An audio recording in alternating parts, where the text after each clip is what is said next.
Hello, I'm M.K.Davis. While I was working on my video on the feet of the Patterson film subject, I received some correspondence where a sticking point, a common sticking point on the feet, was what appeared to be a loosening of what they call, if you want, lack of a better word, the suit or the fabric, as people see that don't believe the film is real. They see it as a fabric or a suit that it's wearing, and they say that they can see that it is, has become disconnected on the foot. And I wanted to address that. It's a legitimate concern, and let me start by just kind of going through frame by frame to that spot where that occurs. And watch it pick up its foot there. There, here we go. There, right there. Right in here, or right in here, they say that the fabric has pulled loose off the heel, and that's what you're seeing there. You know, I've looked at that, and my conclusion is that it's a foreground object. And the reason why I say it's a foreground object, and once again, you know, as I reiterate that all of this you see out here is so overexposed through the copying process that it looks homogeneous. It looks like an airbrushed sandbar. And therefore you lose your perspective of foreground, aftground, that type thing. And you see, let me just switch over to one of the stills that I got from Patricia Patterson from the original film, and you'll see what the difference is. And I've got it darkened down to where the sandbar is more properly exposed. Let's take a look here. Now there it is. And let me just kind of bring it front and center. And you'll see a square there, and that square there is an overlay of that frame that shows that what appear to be the flap, as they call it. And I have it superimposed over the spot where that frame was taken. And you got to understand that that frame was not a full frame; it was a cropped frame. You know, that version of the film, that copy of the film, was cropped.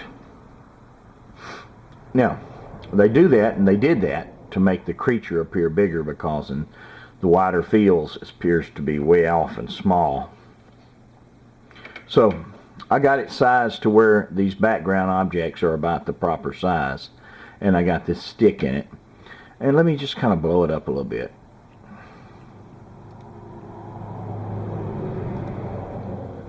And let's just take a look at it. And I can just kind of, I think I've got it center framed. Yeah, there we go. And let me just back off on the transparency of that one, and you'll see it kind of fade in.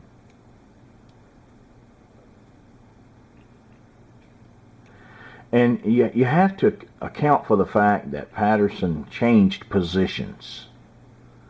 He was on the move, or the camera person, whoever it was, changed position, was on the move. And so it's going to be some foreground shift and aftground shift between the two frames, between the time she was here and she was over here, a little further away. So about the best you can do is to line them up size-wise, and then they're not going to line up spatially because he changed positions. But you can get an idea of what it could be. Now let me back off, go up on this transparency where you can see the background, the more clear background. Okay. Now, you got a couple of possibilities. Let me just point out something to you. In this particular background, you see how clear the background is in this frame. Let me just go back right here. Okay. Right here is a footprint. Let me just circle it.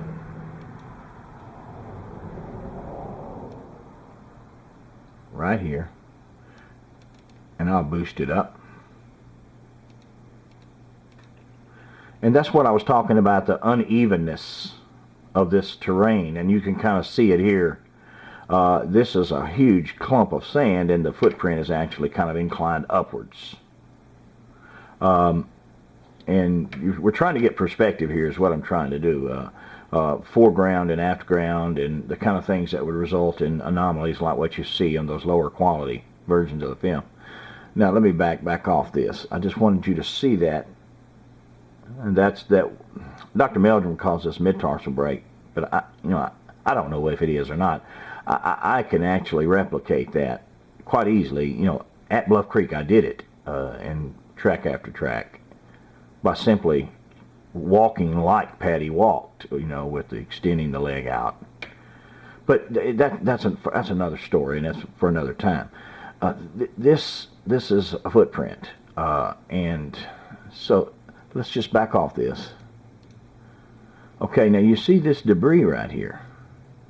There's a piece of debris that's sticking up significantly right here off the floor of the sand. And although it appears dark here, that's because it's higher quality. But if you kept copying this over and over, everything would start to get white, like you see in this copy over here. Let me see if I can get back to where I was. There. Now, let's see.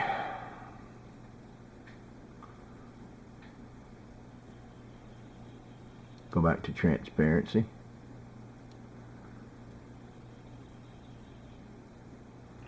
The most likely candidate for creating this flat. And although it's this going to be this little piece of debris right here as the foot passes on the other side of it. Just briefly. And we don't know for sure exactly what angle Patterson was filming at. There's an angle change between the two frames. So but it's close enough because she's here and she's here and she's here and she's here. So he didn't have a chance to run very far. So it's close enough that we can determine that because we see this footprint and because we see this stick and because we see this area right in here that we can match up relatively, not perfectly, but relatively. Now I'll go down here and see like this right here.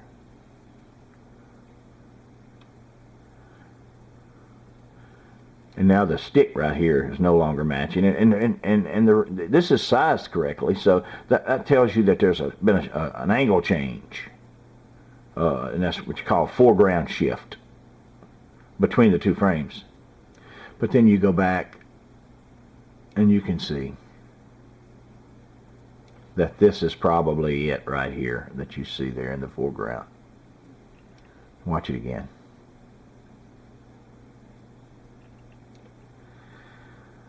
Yeah. So if you can see it takes 1,000 things on this film to make a person believe that it's real. It only takes one thing to make a person believe it's a hoax. And you have to address every objection. And because the importance of it. So see, we go back here again. And, because she's moved on over here now. But, she's moved on over to over here right now, off the frame. I can probably pick her up over there. There, she's moved on over to here now. She's over here when it was done. There's your little footprint right there. There's that object, and there, you watch her again. Here we go.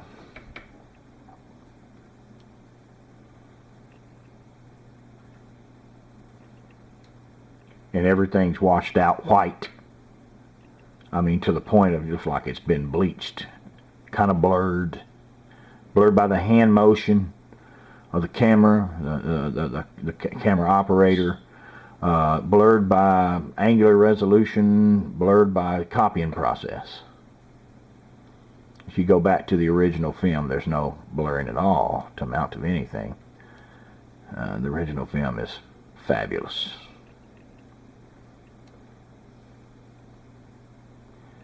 Now, in my estimation, the whole original film used to be like this, and it still is wherever it is. Maybe even a little better than this. So the question comes up, why would they offer to the public this when they had in their possession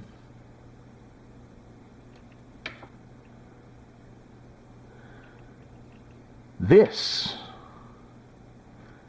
And, there goes back to the skeptical mind again. That doesn't take but one thing to make you think it's a hoax. So that the mind jumps toward they got something to hide, and it may be true, but because the original film was like this, and I've seen so much off of the original film, I've seen enough to convince me that this particular film subject right here, standing over in the corner, is real. And that's in spite of all the objections. It's good enough. Then there must be another reason for vaulting the original. And when I say vaulting, they did that. They vaulted it. It wasn't used until it was scratched. There's no scratches on this. Copies were made immediately. And the copies were made of the copies, and copies were made of the copies, and, that's the story.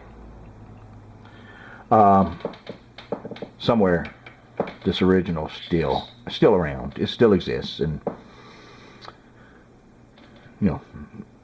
maybe I've got some of it, but I don't have all of it. But if I had all of it, I would produce one whale of a copy of the Patterson film. But we'll wait till those days, but... And if you hear a mumbling in the background, once again, it's my bird, and he wants to be on the video. Okay, well, anyway, I'll just leave it at that. I thank you for your time. I hope I was able to clear this up. Go back through that again. And just look at your positioning. Watch this stick right here. Watch this shadow. Watch the size of this shadow. And we'll, that this right here is probably what you're seeing on the foot down there.